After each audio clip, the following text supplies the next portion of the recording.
अजित पवार गट महायुतीमध्ये 70हून अधिक जागांवर दावा करणार. विद्यमान आमदारांचं तिकीट कापलं जाणार नाही. दादा गटाचा मराठवाड्यामधील 5 जागांवर देखील दावा. सूत्रांची माहिती.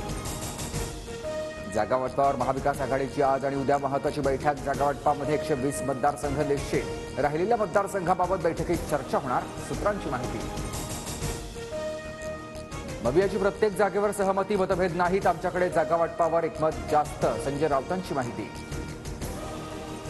बच्चू कडूंनी महाविकास आघाडीसोबत यावं, आम्ही त्यांचं स्वागत करू. जयंत पाटलांचं बच्चू कडूंना आवाहन. बच्चू कडूंची आम्हाला अडचण नाही. जयंत पाटलांचं वक्तव्य. 25 सप्टेंबरला आमची मुख्यमंत्र्यांसोबत बैठक. 18 मागण्यांवर जर उत्तर आलं नाही तर तिसरी आघाडी म्हणून निवडणूक लढणार. 25 तारखेपर्यंत वाट बघणार. बच्चू कडूंचं वक्तव्य. हरियाणामध्येही लाडकी बहीण योजना राबवणार. महिलांना दर महिन्याला 2000 रुपये देणार. हरियाणा विधानसभा निवडणुकीसाठी भाजपकडून जाहीरनामा प्रसिद्ध.